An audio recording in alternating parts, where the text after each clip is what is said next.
Hello students. कक्षा 5 में पाठ 10 एक दिन की बादशाहत इस पाठ का भाग 1 हम पढ़ चुके थे। आज इस पाठ का दूसरा हिस्सा हम पढ़ेंगे। बच्चों, इस पाठ का जो पहला भाग था यानी कि जो पहला हिस्सा था, तो पिछली वीडियो में हमने देखा कि आरिफ और सलीम उन पर हर वक्त पाबंदियां लगाई जाती थी। तो इन पाबंदियों से बच निकलने की उन्होंने तरकीबें सोचा करते थे। तो उन्होंने कुछ योजना बनाई और अपने अब्बा के सामने उस दरखास्त को पेश की। और उस दरखास्त में था कि एक दिन उन्हें बड़ों के सारे अधिकार दे दिए जाए और सब बड़े छोटे बन जाए। तो अम्मी ने तो इस बात के लिए ना कहा, लेकिन अब्बा सिर्फ मान भी गए, बल्कि यह इकरार भी कर बैठे कि कल दोनों को हर किस्म के अधिकार मिल जाएंगे। और हमने ये देखा था कि जैसे ही वो अधिकार उन्हें मिले, सुबह हो गई थी, तो आरिफ अम्मी को झंझोड़ कर नाश्ता के लिए उठाने के लिए कहा था। तो अम्मी को पहले तो उसे झापट लगवाने की उन्हें लगा, लेकिन फिर बाद में उन्हें याद आया कि आज तो उनके सारे अधिकार छीने जा चुके हैं। फिर हमने देखा कि नाश्ते पर जो आरिफ ने खान सामा से कहा कि अंडे और मक्खन वगैरह हमारे सामने रखो, दलिया, दूध, बिस्कुट और इन सबको दे दो। यानी कि यहाँ पर जब पहला दिन था, तब हमने देखा कि आरिफ और सलीम को बड़ों के सारे अधिकार दे दिए थे और बड़ों से अधिकार छीन लिए गए थे।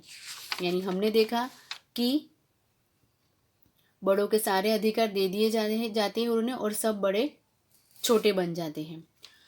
तो यहाँ तक हमने देखा था। आइए आगे हम देखते हैं कि आरिफ और सलीम और क्या क्या करते हैं। चूं चूं चौप, अब्बा डांटते डांटते रुक गए। बेबसी ने गजल की अधूरी पंक्ति दांतों में दबाए पांव पटकते आरिफ के साथ हो लिए। रजिया, जरा मुझे 5 रुपए तो देना, अब्बा दफ्तर जाने को तैयार होकर बोले।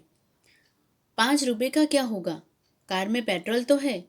आरिफ ने तुनक कर अब्बा जान की नकल उतारी, जैसे अब्बा कहते हैं कि इकन्नी का क्या करोगे, जेब खर्च तो ले चुके। थोड़ी देर बाद खान सामा आया। बेगम साहब, आज क्या पकेगा? आलू, गोश्त, कबाब, मिर्चों का सालन, अम्मी ने अपनी आदत के अनुसार कहना शुरू किया। अब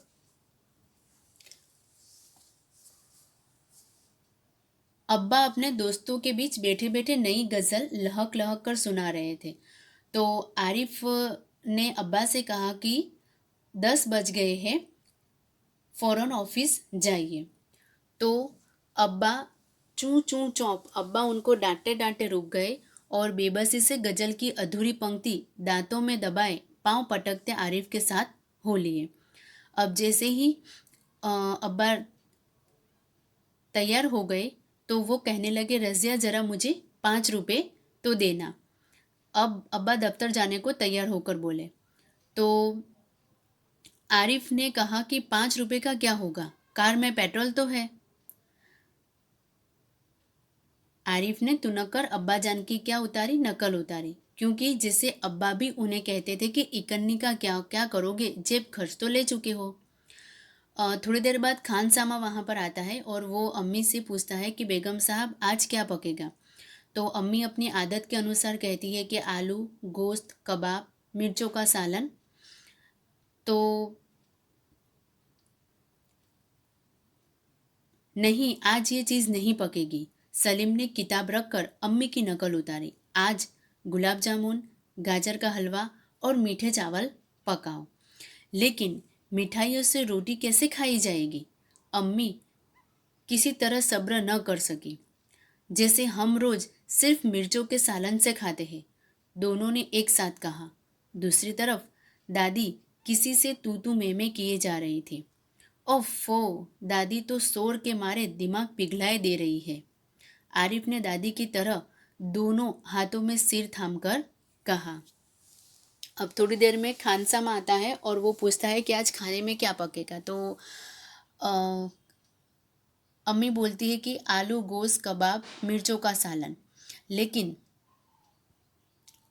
उन्होंने कहा कि आज ये सब नहीं बनेगा। आज क्या बनेगा? गुलाब जामुन, गाजर का हलवा और मीठे चावल बनाओ। वो खान सामा से ये पकाने के लिए कहता है।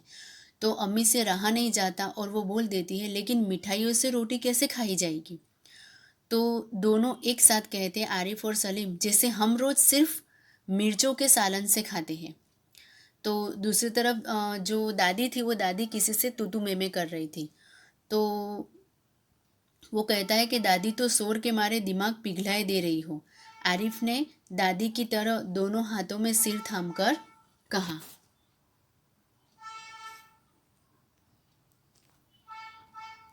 इतना सुनते ही दादी ने चीखना चिल्लाना शुरू कर दिया कि आज ये लड़के मेरे पीछे पंजे झाड़ के पड़ गए हैं। मगर अब्बा के समझाने पर खून का घूंट पीकर रह गई। यानी इतना सुनते ही दादी ने चीखना और चिल्लाना शुरू कर दिया कि आज ये लड़के मेरे पीछे ही पड़ गए। मगर अब्बा ने उन्हें समझाया तो वो खून का घूंट पीकर रह गई। कॉलेज का वक्त हो गया तो भाईजान अपनी सफ़ेद कमीज को आरिफ सलीम से बचाते दालान में आए। अम्मी, शाम को मैं देर से आऊँगा, दोस्तों के साथ फिल्म देखने जाना है। अब कॉलेज का वक्त हो गया था तो भाईजान अपनी सफ़ेद कमीज को आरिफ और सलीम से बचाते हुए दालान में आए और अम्मी को कहने लगे कि मैं देर से आऊँगा, दोस्तों के साथ फिल्म देखने जाना है। खबरदार, आरिफ ने आंखें निकालकर उन्हें धमकाया। कोई ज़रूरत नहीं फिल्म देखने की, इम्तिहान करीब है और हर वक्त सैर सपाटों में गुम रहते हैं आप। पहले तो भाईजान एक करारा हाथ मारने लग गए, फिर कुछ सोचकर मुस्करा पड़े। लेकिन हुजूर आली दोस्तों के साथ खाकसार फिल्म देखने की बात पक्की कर चुके हैं, इसलिए इजाज़त देने की मेहरबानी की जाए। उन्होंने हाथ जोड़ के कहा। बना करे, बस मैंने एक बार कह दिया, उसने लापरवाही से कहा और सोफे पर दराज होकर अखबार देखने लगा।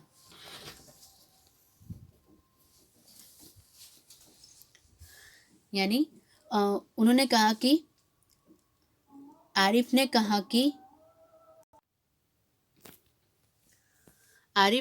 कि कोई ज़रूरत नहीं फिल्म देखने की, इम्तिहान करीब है और हर वक्त सैर सपाटों में गुम रहते हैं आप। पहले तो ये सुनकर भाईजान को एक करारा हाथ मारने लगे, लेकिन फिर कुछ सोचकर मुस्करा पड़े और बोले कि दोस्तों के साथ फिल्म देखने की बात पक्की कर चुके हैं, इसलिए इजाज़त देने की मेहरबानी करें। उन्होंने हाथ जोड़कर कहा। बना करे, बस मैंने एक बार कह दिया, उसने लापरवाही से कहा और सोफे पर दराज होकर अखबार देखने लगा। उसी वक्त आपा भी अपने कमरे से निकली। एक निहायत भारी साड़ी में लचकती लटकती बड़े ठाठ से कॉलेज जा रही थी। आप सलीम ने बड़े गौर से आपा का मुआयना किया। इतनी भारी साड़ी क्यों पहनी? शाम तक गारत हो आएगी, इस साड़ी को बदल कर जाइए। आज वह सफ़ेद वोयल की साड़ी पहनना। यानी कि जब वो भाईजान को बोल रहे थे तभी उसी वक्त आपा भी अपने कमरे से निकली और वो एक भारी साड़ी में कॉलेज जा रही थी। तो सलीम ने बड़े गौर से आपा का मुआयना किया और कहा कि इतनी भारी साड़ी क्यों पहनी है, इस साड़ी को बदल कर जाइए और आज वह सफ़ेद वॉयल की साड़ी पहनना।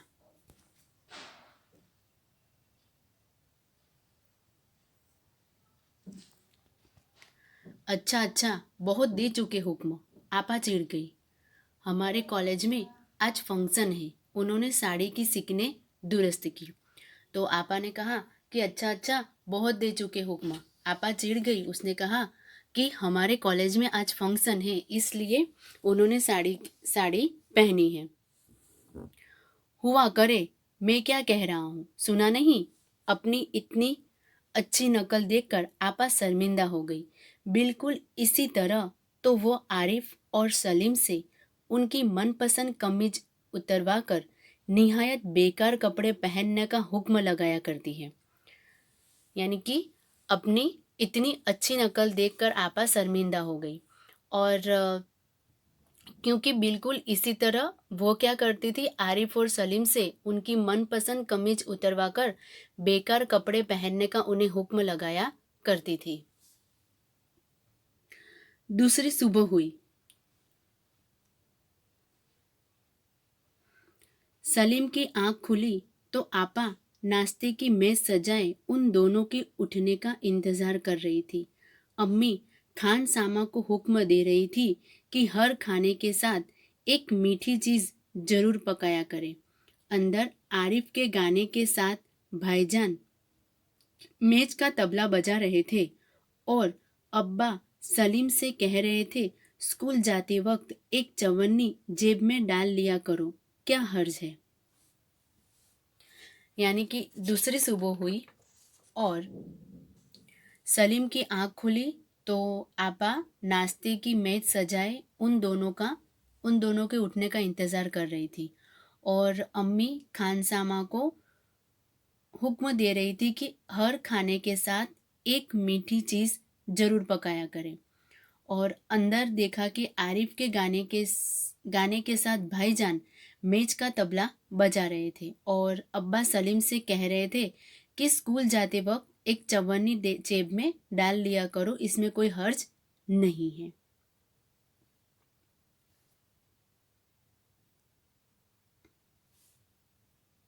तो बच्चों, यहाँ पर हमारा जो पाठ था एक दिन की बादशाहत वो यहाँ पर खत्म होता है। हमने देखा कि एक दिन की बादशाहत आरिफ और सलीम को दी गई थी, जो एक दिन की बादशाहत में उन्होंने बहुत कुछ अपने जो उनको पसंद नहीं था वो सारी चीज़ें उन्होंने उसी के एक दिन की बादशाहत में बता दी।